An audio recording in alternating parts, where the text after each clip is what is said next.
Good evening. How's everybody doing? Good evening. How's everybody doing? Great to be learning with you on a Wednesday. Let's light up the darkness. Who's in the house on a Wednesday evening? Yom Revi'i. Yehud in South Carolina, Bella in Florida, Paula in the Great Northwest, Sharon in New Jersey, Joe in the Inland Empire, Lucy in Minnesota, Shandor in the Bronx, Melissa in Great Neck, Guy in Ohio, Chaim in Florida, Marjorie in Georgia, Ella's in the house, John in Maine. Welcome, everybody.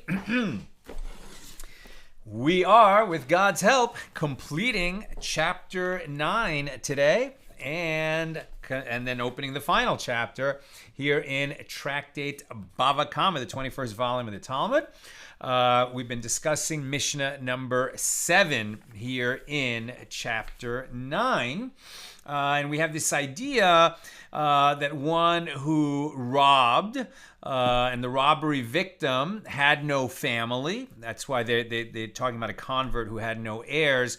And because legally he's considered unrelated to his other relatives when he converts, it's much easier to find that case of one who has no relatives. But the important thing is that the one who robbed and then swore a false oath about the robbery and then regretted both the robbing and the swearing of the false oath, and now he seeks to make an atonement. So he needs to make restitution, add the fifth, and bring a guilt offering. Now, what happens is the victim died before he can make the restitution. Okay, so then he should pay the money to the victim's heirs, but the victim had no heirs. So this is where the Torah legislates that he should give that restitution to the Kohanim, right, to the priests serving in the temple. And then because he's also bringing a guilt offering, we encounter some interesting nuances in the law where the priests are receiving it. Okay, so are they stepping into the place of the heirs of this robbery victim who died without heirs? Or is it that it's just one of the perks, as it were, of being one of the Kohanim, that if one of these situations arises and this robber is seeking to make restitution, so it is a gift assigned by God to the Kohanim, and that is the law. He has to add the fifth, but now he also brings a guilt offering, and the guilt offering is one of the types of offerings where a portion of those guilt offerings goes to the Kohanim. Just any time burnt offerings are entirely consumed on the altar, this is all when the temple is standing. But sin offerings, guilt offerings, peace offerings, a portion of them does go to the Kohanim. And we've been learning about these priestly watches, right? So that by the time of the temple, especially the second temple, there were many Kohanim, right? When these laws were first given in the Midbar, in the wilderness, there was only Aaron, the high priest, and his sons. Initially 4 sons, and then 2 of them perished in the wilderness. But eventually the Kohanim, thrived as a family, and there were many Kohanim, many priests. So certainly by the time of the Second Temple, you had these priestly watches, and they were families who would serve for a week at a time in the temple. And so at the end of yesterday, we were discussing that if you made restitution to the priests of the first priestly watch, let's say the first week of the year on the schedule, but then you brought the guilt offering a week later, and now a different set of priests are serving in the temple because every week they were rotated out. So are you completing your atonement? What if you bring the guilt offering before you've made the restitution? And these are the kinds of nuances that we're studying now. We pick this up near the bottom of page 110b. And the Mishnah teaches if he, the robber seeking to make restitution, if he gave the money to the members of the priestly watch, and then he, the robber, died before they sacrificed his guilt offering, so he did not complete his atonement.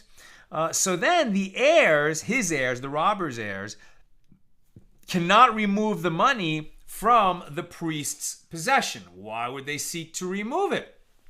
Because he didn't complete his atonement.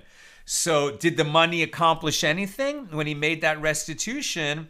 If he hadn't given it to the priests, and since there is no robbery victim, because in this case that if it's being brought to the priests, it's because the robbery victim doesn't exist anymore. So then this money would have passed to the robber's own heirs. And they might say, well, we want our father to have an atonement, but the father didn't complete his atonement because the guilt offering was never brought because he died. And we don't offer, this priest would not offer a sacrifice on behalf of somebody who had died. So you might think that the heirs could pull back the money that was given in restitution to the priest and should stay in the family.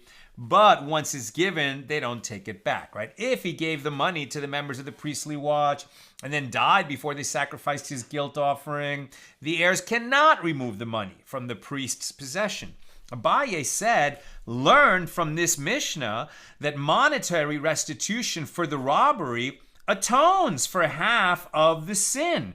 For if it does not atone at all, and atonement is not achieved until the guilt offering is sacrificed, I would say that in the case of robbery of a convert, meaning one who left no heirs, so if the guilt offering is not brought, the priest would return the money to the robber's heirs. And what is the reason I would say this? Because he did not give the money to the priests with this intention of giving the money as a gift for them and not achieving atonement at all.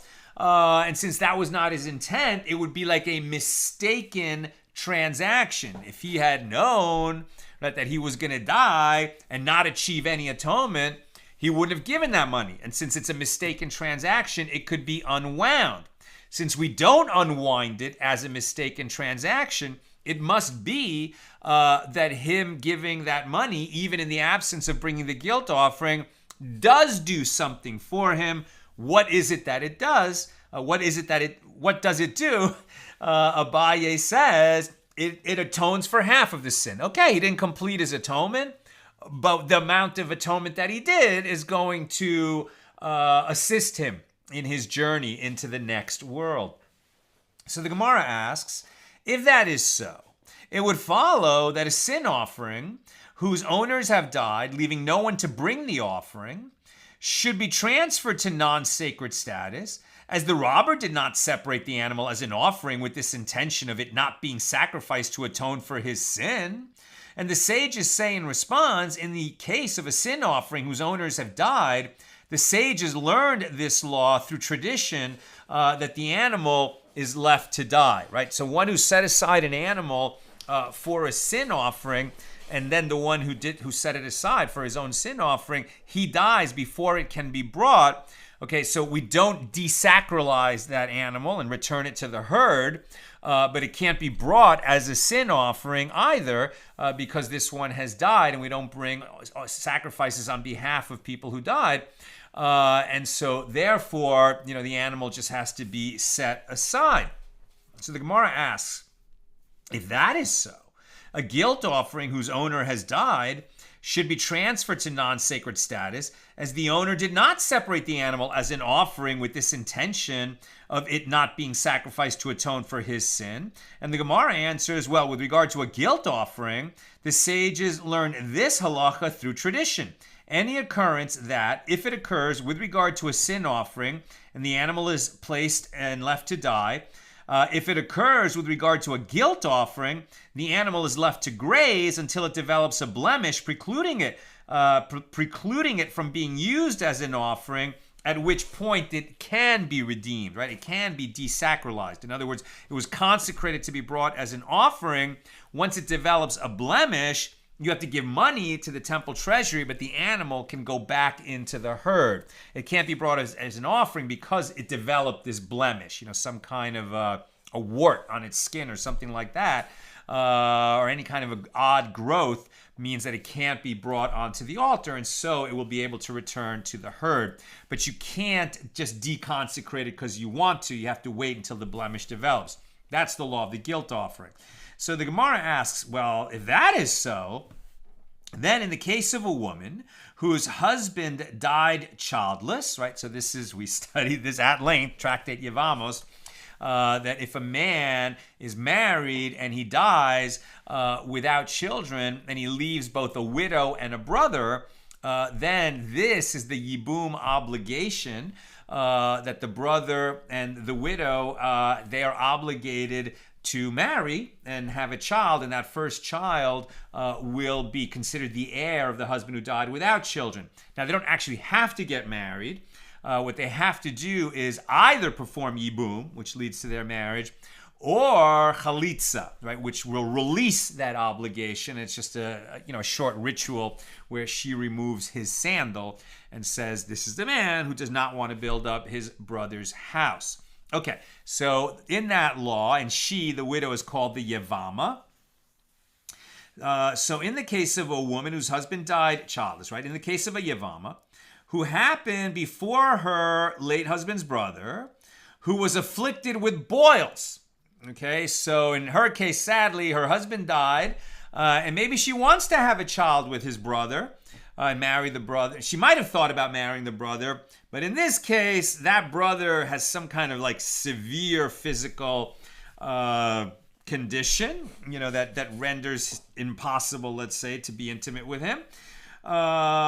So what? So in the case of a Yavama, who happened before her, her Yavam, right, the late husband's brother, and he's afflicted with boils, and so therefore she cannot enter Yibum with him. So that woman should therefore go out to marry without being required to perform chalitza. Right? So if it's impossible to marry the brother, he exists. She had a husband who died childless. He did leave a brother, but because it's impossible to, sleep with him and father a child, therefore they shouldn't need chalitza either. That's what's being suggested here. For she did not betroth herself to the husband who died, with the intention that if her husband died, she would perform yibum with a brother who was afflicted with boils. Since that was not part of her thinking at the time that she got married, perhaps she should be released from it altogether. Using the same logic that we said before about the sin offering or the guilt offering. Now there, it is clear to us, say the sages, that it is satisfactory for her to have any kind of marital arrangement, and even had she taken into consideration the possibility of entering Yibum with this Yavam who's afflicted with boils, she still would have accepted Kiddushin, betrothal to her husband.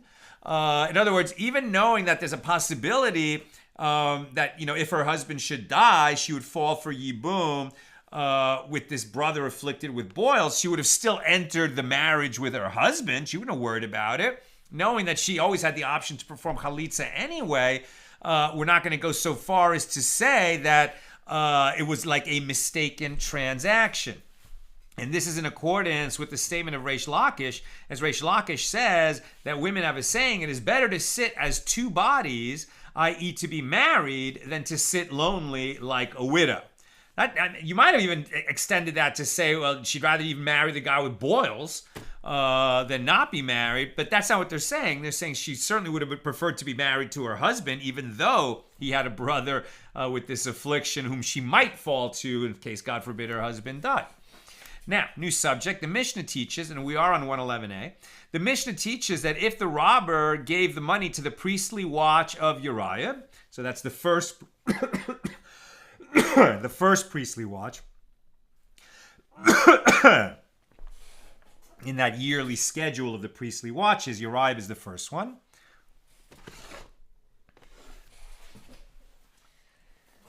I always think to myself, I should bring a glass of water when I come here. And I even thought that before I walked out here today, but I didn't bring the glass of water. Anyway, Nina, if you're monitoring right now, please fix me up with a glass of water. Thank you. The Mishnah teaches if the robber gave the money to the priestly watch of Uriah and then gave the guilt offering to the priestly watch of Yediah. That's the next one, right? The next priestly watch. The point is these are just examples of two separate priestly watches that are sequential, okay?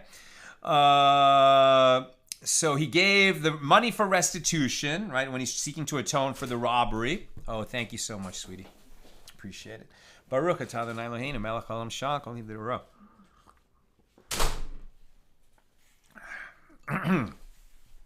Okay. So he gave the money for restitution to this week's priestly watch, and he gave the animal for the guilt offering to next week's priestly watch. So in that case, he has fulfilled his obligation. And we learned yesterday that the order is important. You have to make the restitution first, and then you complete the atonement by bringing the guilt offering. Now, there's also the penalty of adding the additional fifth. And if someone, the way you should do it is give the money for restitution along with the additional fifth and then the guilt offering. You can make restitution, bring the guilt offering, and then pay the additional fifth. But if you bring the guilt offering before making the monetary restitution, then you have not made an atonement. So we learned that yesterday. So by contrast, here in this case of splitting the money to one priestly watch and the guilt offering to another, so by contrast, if he first gave the guilt offering to this week's priestly watch, Uriah, and then gave the money to next week's priestly watch, Yediah, so if the guilt offering is still existing, is still extant, then members of next week's priestly watch who receive the money should also sacrifice the guilt offering. In other words, you should take it away from Uriah, the priests of Uriah, and give it to the priests of Yediah. Again, these names, they're just the names of the families of the priests who are serving in the temple at that time. I hope that's clear. Okay. So even though he gave the animal for the guilt offering to Uriah, he should take that back, give it to next week's priestly watch, Yediah, then they can receive the money and then bring his offering for him, and his atonement will be proper. Now, the Gemara quotes a Baraisa that records a dispute between Tanaim, the sages of the Mishnah, concerning this case. And the sages taught, if the robber gave the guilt offering to the priestly watch of Uriah and then gave the money to the priestly watch of Yediah, they should return the money to be with the guilt offering, i.e. with the priestly watch of Uriah. This is the statement of Rabbi Yehuda. In other words, the priests of Yediah who received the money to be given next week, they should just hand it over to the priests of Uriah who are still serving now, so that the money and the guilt offering should all be with the same group of priests. Whether we talk about next week or this week, what we want is that they're all in the same place. This is the statement of Rabbi Yehuda. And the rabbis say the opposite. They should return the guilt offering to be with the money, and the priestly watch of Yediah will sacrifice it, right? So either way, if the money and the guilt offering are in one place, it's going to work, and the question is which one is going to get dislocated and go to the other one. Now, the Gemara asks, what are the circumstances of this dispute if we say that he gave the guilt offering to Uriah during the priestly watch of Uriah and the money to Yediah during the priestly watch of Yediah, then this one acquired that which belongs to it, and that one acquired that which belongs to it. So why should the court remove what was given lawfully to the respective priestly watches? And Rava said, with what are we dealing here? We are dealing with a case where he gave the animal for the guilt offering to Uriah, right? This week's priestly watch, during the priestly watch of Uriah, and he gave the money to the priests of the watch of Yediah, but he gave it to them while Uriah is still serving in the temple. This would be very unusual. I guess maybe he has friends among the priests who serve, on the schedule with Yediah. And so he said, all right, well, I'll give you guys, I'll give you guys the money, right? These guys can bring the offering for me, but I'll give you guys the money. But they're not serving right now. They're not going to be serving until next week. So in that situation, Rabbi Yehuda holds that since this is not the priestly watch of Yediah, since we're still in Uriah, we penalize Yediah. And therefore, the priestly watch of Yediah must return the money that's in their possession so that it will be with the guilt offering that is being held by Uriah. And the rabbis hold that the members of Uriah acted unlawfully when they accepted the guilt offering before the robber paid the money, since the payment for the robbery must be given before the guilt offering can be offered. Therefore, we penalize Uriah and make them hand the guilt offering over to Yediah so that next week Yediah can receive the money and bring the guilt offering afterward. Now, it is taught...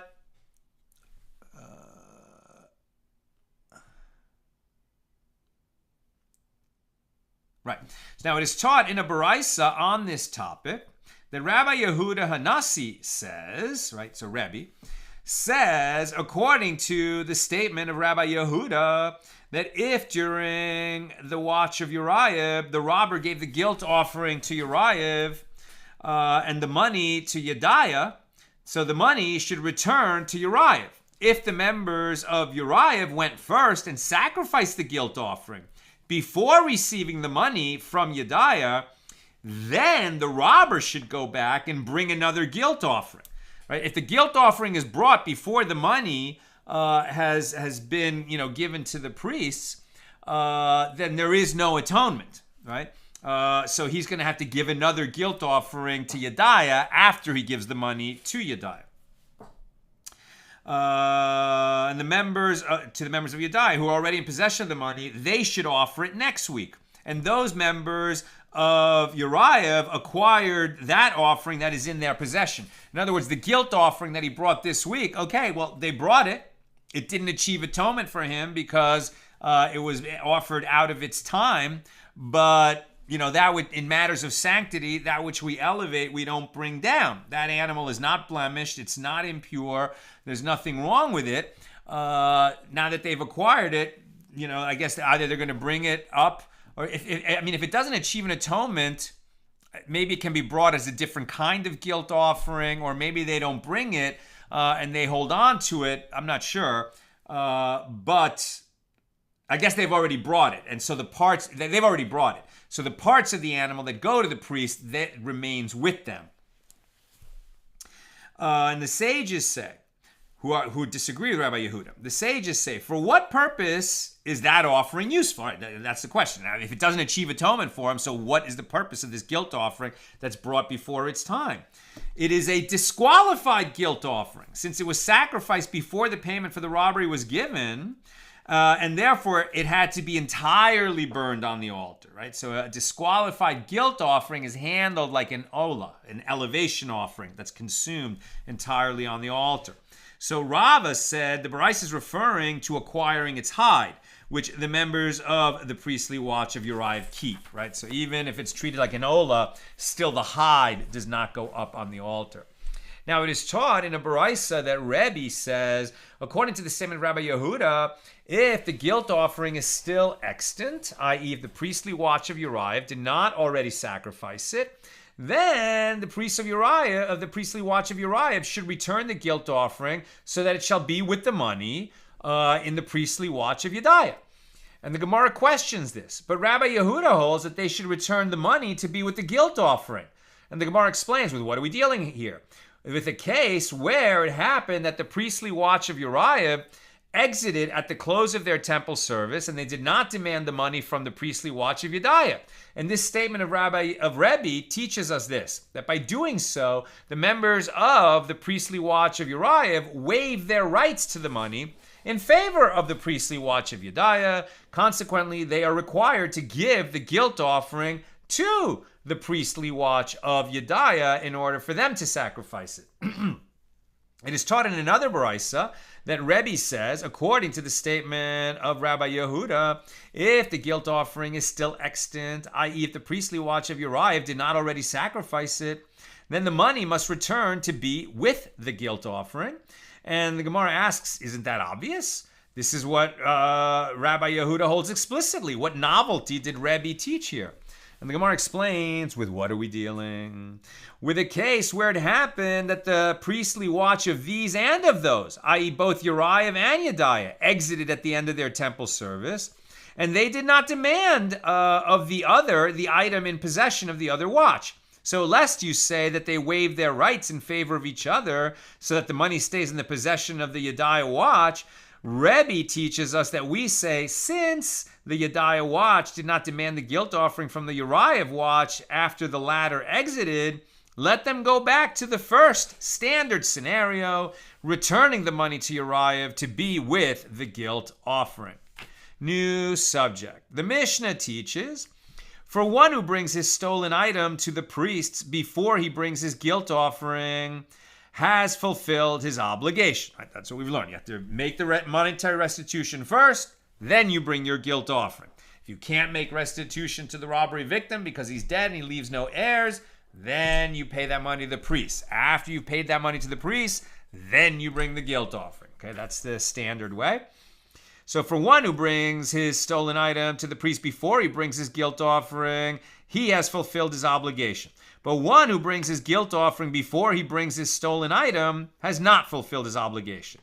And the Gemara asks, from where are these matters derived? How do we know?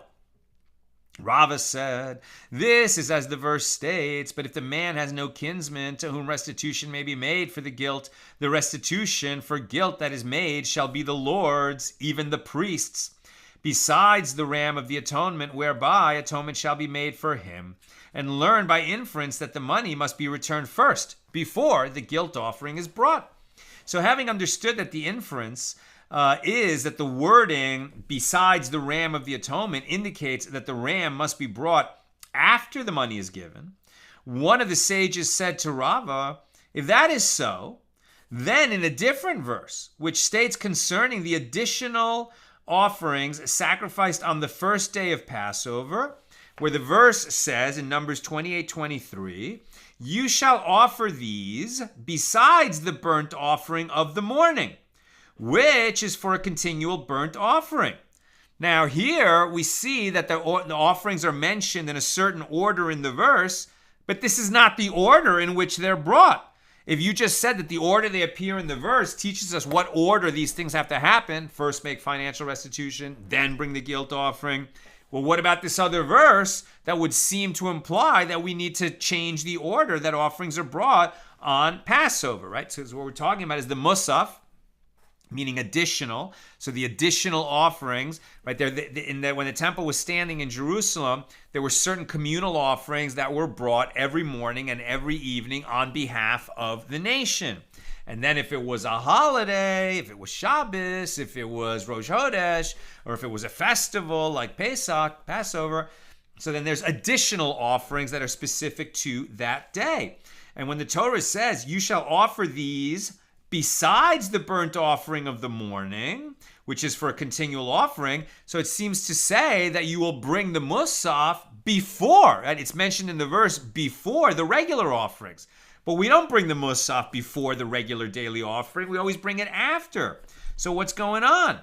But isn't it taught in a Baraisa? From where is it derived that no sacrifice shall precede the daily morning offering? That's how we know that the mussaf, the additional offerings of a festival or of Shabbos, are brought after the standard daily offering.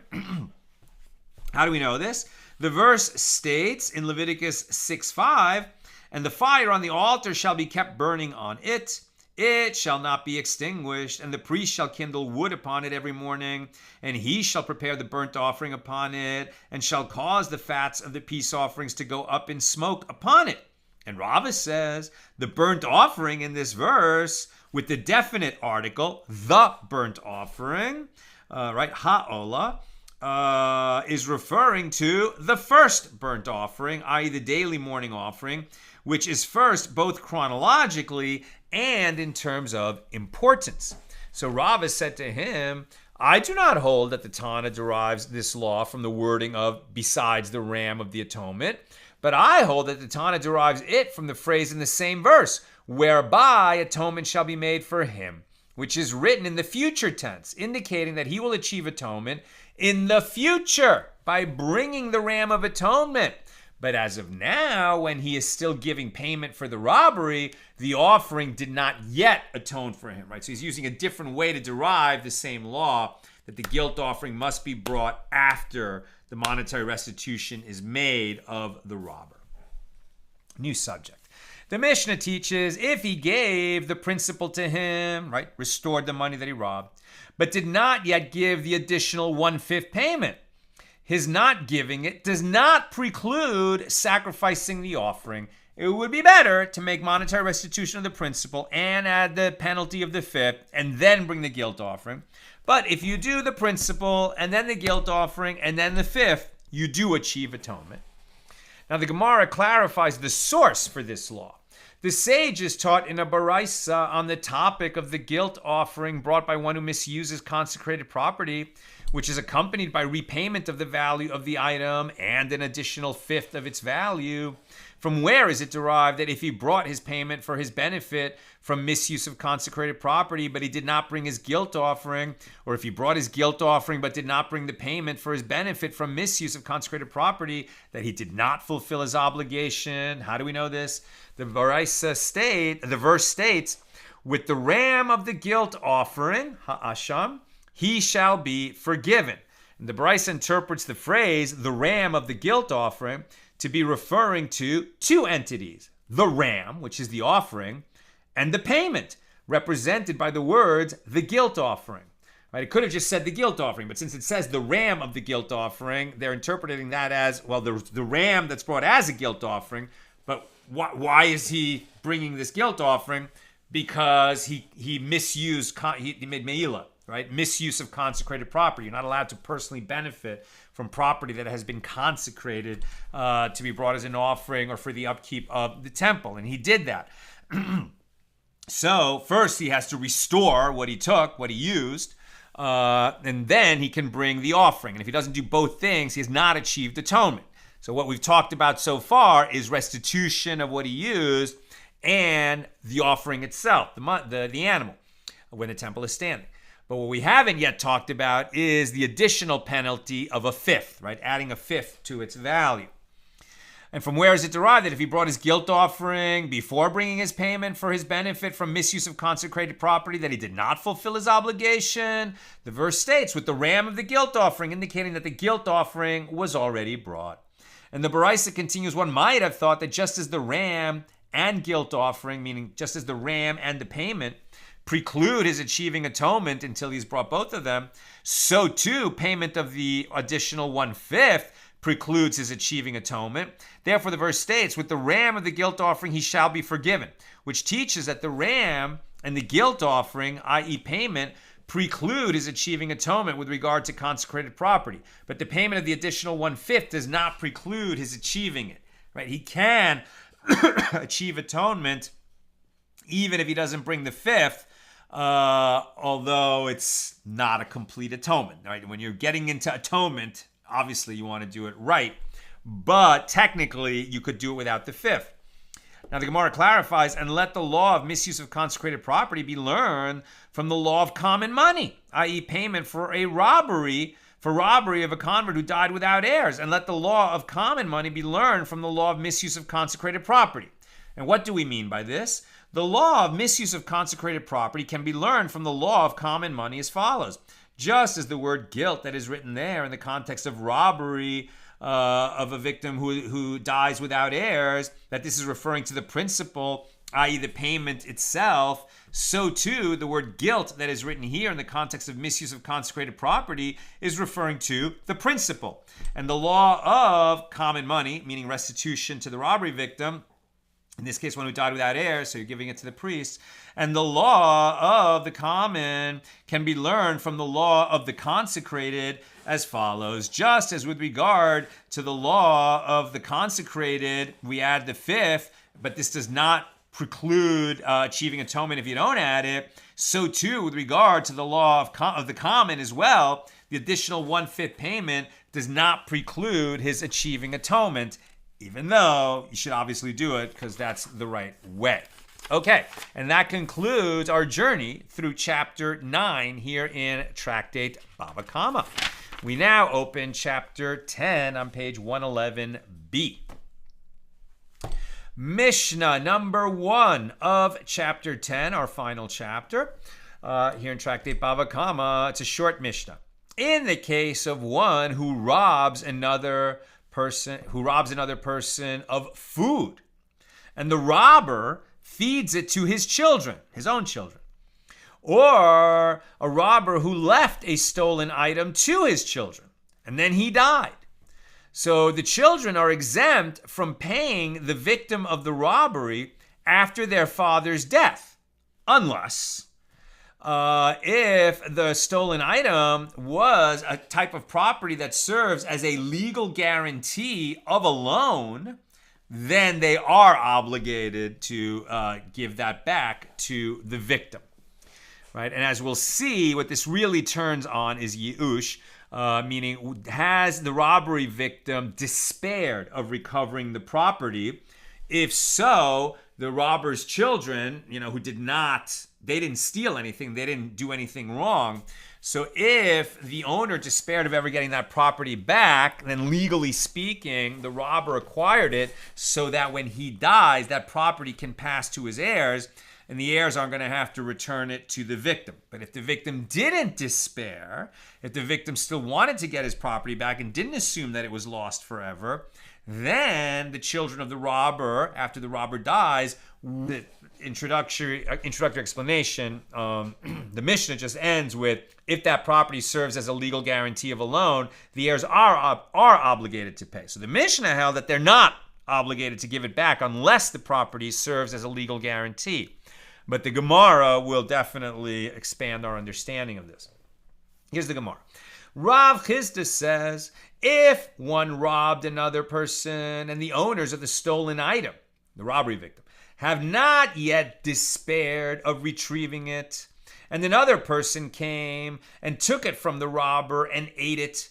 So if the owner, the original owner, wishes, he may collect from this one, meaning the robber, and if he wishes, he may collect from that one, which is now being labeled the second robber, right? So the second robber just took it out of the hand of the first robber and ate it.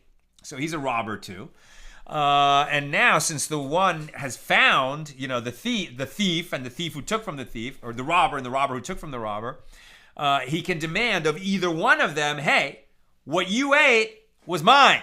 Pay me, right? Pay me. And he can demand that payment from either one of them, which is interesting because the robber who stole, he doesn't have it anymore, but he's the one who stole it. And the one who ended up eating it, well, he consumed something that was not his. So you can see why the original owner has a claim against either one.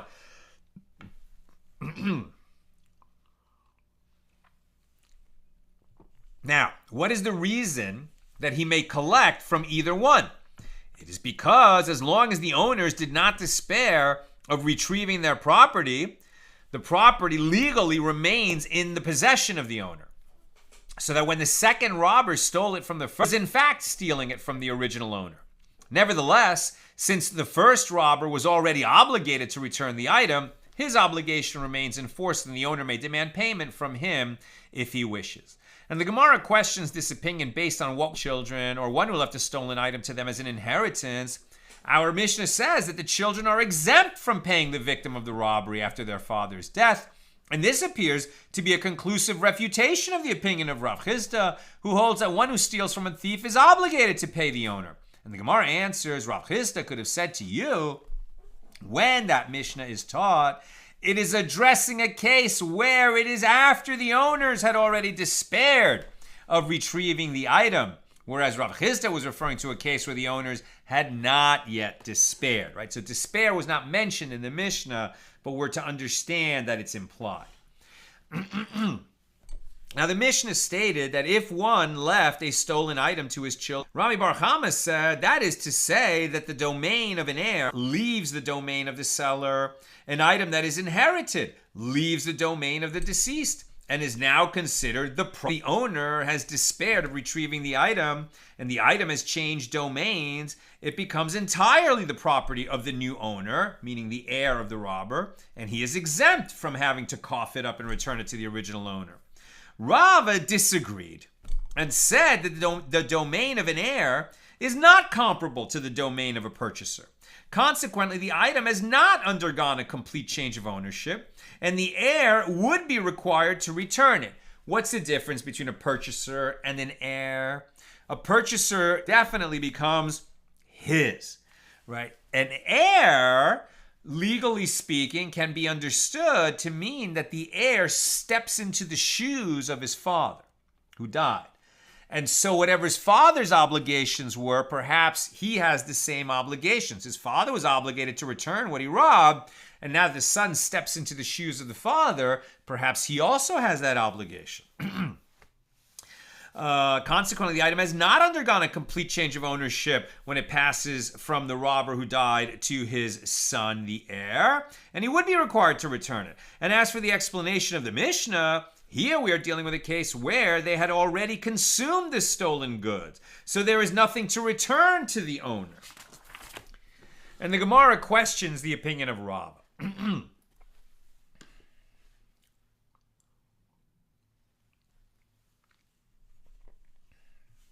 From the fact that the latter clause teaches if it was something that serves as a legal guarantee and is therefore an existing commodity, the heirs are obligated to pay. From this, it may be inferred that in the first clause, we are also dealing with a stolen item that still is extant. And this is contrary to Rava's statement that our Mishnah is discussing stolen goods that have been consumed, so there's nothing to return anymore. And the Gemara answers, Rava could have said to you that this is what the Mishnah is saying. If their father left them guaranteed property, meaning land, they are obligated to pay from that property, even if the stolen item is not extant.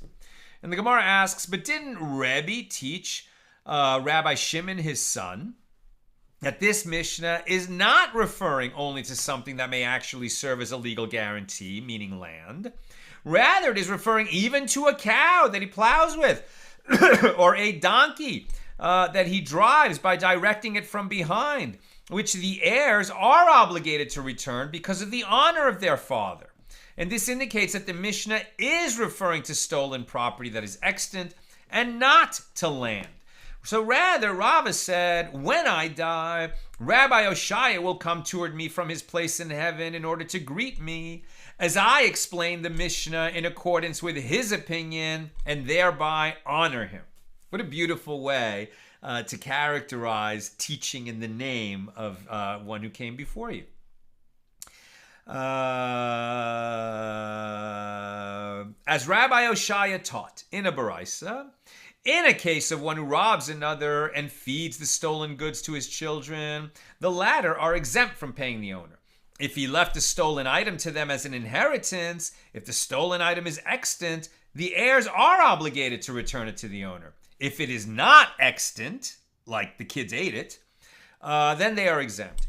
If their father left them guaranteed property, meaning land, they are obligated to pay the owner. And Rava explains the Mishnah as being consistent with the Baraisa of Rabbi Oshaya, although this explanation is not consistent with Rebbe's interpretation. And the Gemara analyzes the Baraisa of Rabbi Oshaya. And the master said in the Baraisa that if the stolen item is not extant, the heirs are exempt from payment. So let us say that this Baraisa is a conclusive refutation of the opinion of Rav Chisda, who said that heirs are obligated to pay for stolen goods that they consume. And the Gemara answers, Rav Chisda could have said to you that when that Baraisa is taught, it is referring to a case where it is after the owners had already despaired of retrieving the item, whereas Rav Chisda was referring to a case where the owners had not despaired. And the Gemara continues, the master said in the Baraisa that if the stolen item is extant, the heirs are obligated to pay. So let us say that this Baraisa is a conclusive refutation of the opinion of Rami Bar Kamma, since according to his understanding, the heirs should be exempt from payment because the stolen item is considered to have changed ownership when they inherited it. And the Gemara answers, Rami Bar Kamma could have said to you that when that Baraisa is taught, it is referring to a case where it is before the owners have despaired of retrieving their property. Consequently, the heirs have not acquired the stolen property and it must be returned. I'm near the end. Questions or comments, please get them in. I'm actually at the top of page 112a. Rav Ada Bar Ahava teaches that statement of Rami Bar Kamma cited above with regard to this Baraisa. If their father left them money that he obtained by taking interest, which is prohibited, even if they are aware that the money is from interest, they are not obligated to return the money to the debtor who paid it. Rami Bar Kamma said that is to say the domain of an heir is comparable to the domain of a purchaser, and because the money has changed domains, the heirs have acquired it. Rava said, actually, I will say to you that the domain of an heir is not comparable to the domain of a purchaser. And the reason they do not have to return the money is because it is different here. As the verse states with regard to usury, take no interest of him or increase, but fear your God that your brother may live with you. Leviticus 25:36. And this teaches that you must return the interest to him so that he may live with you. Since the interest is returned for this reason and not because it is considered stolen goods, it is apparent that the merciful one is cautioning him, the lender, to return it, but the merciful one is not cautioning his son to return it. And the Gemara points out the one who teaches Rami Bar Kamma's statement with regard to the Baraisa, i.e. Rav Ada Bar Ahava, all the more so would apply to the Mishnah, since there is no other explanation for why the heirs are exempt from payment. Conversely, according to the one who teaches Rami Bar Kamma's statement with regard to the Mishnah, it is limited to that case. But with regard to the Baraisa, he holds that Rami Bar Kamma teaches it as explained by Rava, that the heirs are not exempt from payment because the domain of an heir is comparable to the domain of a purchaser, but rather because heirs are never required to return interest. That's what I've got for us today. It's worth noting, today's the 21st of February, and we just did page 111. Tomorrow on the 22nd, God willing, page 112. On the 23rd, 113. 24th, 114. See where I'm heading with this?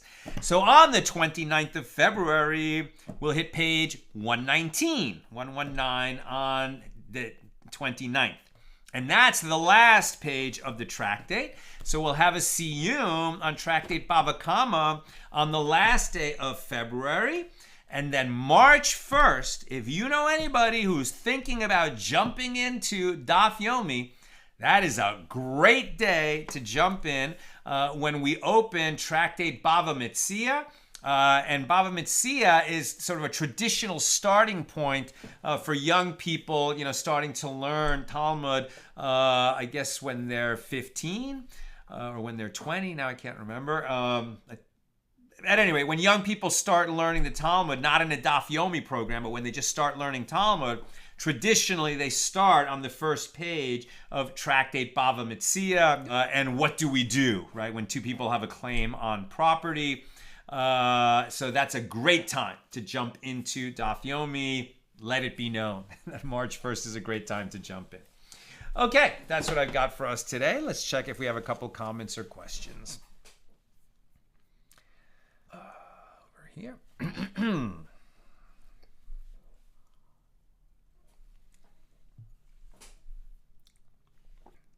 we go. Sharon. If someone wanted to bring a sin offering and he dies before that happens, is there another way that a son can make an atonement on his behalf? And remember, none of us can make an atonement by bringing offerings anymore, right? This is when the part of the atonement process, it no longer is, but it doesn't mean that the doors of atonement are closed. Right, so Rambam teaches about teshuva, making atonement. You have to acknowledge what you did. It's a little bit like people in 12-step, fearless moral inventory. And then you have to make amends if there are amends to be made. You have to ask for forgiveness if you hurt a person, or if your affront, if the transgression was against God, you ask for forgiveness from God. But if it's between you and another person, you have to ask for forgiveness from that person. 3 times you should ask. If they refuse you the first 2, after the 3rd time, even if they refuse, you don't have to keep asking. And then Rambam would say that your atonement is not until you actually face that same situation behavior. Until then, it's like your atonement is lacking that final proof, as it were. But atonement, a person has to want to atone. You can't do it for someone else. Now, you're asking a case about a person who sought to make atonement, was in the process of making atonement, but died before the atonement was complete.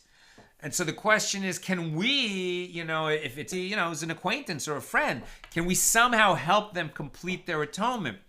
I mean, I think do things like this, maybe somebody had intended to make completed. Can you complete the journey, right? Like take that object and return it to its original owner, and sort of complete a journey that the one who had misappropriated had in fact begun. They did want to make an atonement. They started the process. They just weren't able to complete it. So can we act as their hands and feet in this world, so to speak, and complete that atonement process that they started? I think that's a wonderful question. I don't know the answer offhand for sure. My guess is that it's a beautiful thing to do, and it probably elevates that atonement. I don't know if it completes it or not, but it certainly, I think, would add to it. Because if you're talking not about a friend, but about the child of such a person, the fact that they were able to transmit values, to the son or daughter such that they want to, help the parent complete the atonement, I feel like that would sort of, elevate that neshama, elevate that soul in the world of souls a little more as well. So does it, totally complete the atonement? I don't know. Does it help? My instinct is, yeah, I would think so, but I'm not sure. Ask a Rav. Lucy, I forgot. What is the difference between a sin offering, where the animal is left to die, and a guilt offering where the animal can return to the herd when it develops a blemish? In other words, a sin offering that cannot be brought because the owner died, versus a guilt offering that cannot be brought because the owner died. The same circumstances, different types of offerings, and for some reason the sin offering cannot be returned to the herd and the guilt offering can after it develops a blemish. The animal's designated for those offerings. And why the difference? I think what was said here, and the reason, I don't know that we have a logical distinction. I think it's that was a halacha lemoshe misinai, right? That's actually a tradition that was given to Moses at Sinai, and we don't know the reason why, right? It's more of a huk. In other words, a law that's beyond reason, like the law of the red heifer.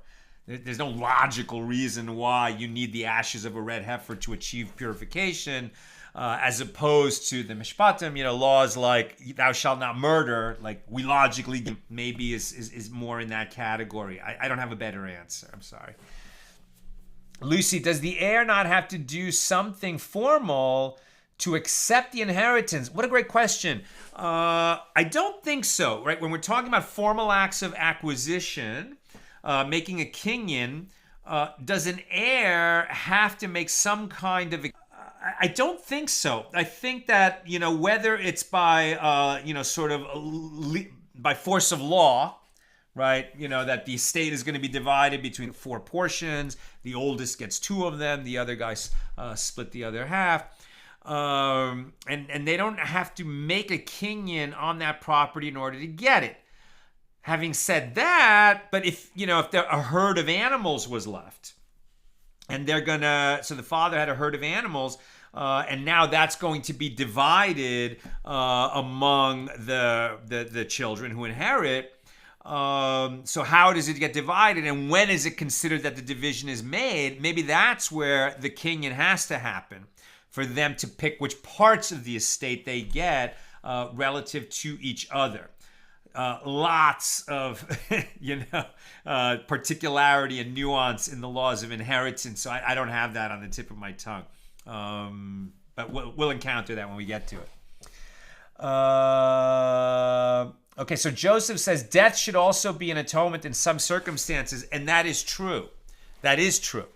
Not in every circumstance necessarily, but for example, one who is executed, right? But there are cases where somebody's death, if it's a special kind of death, if it's a death penalty, then death is part of the atonement process. Yes.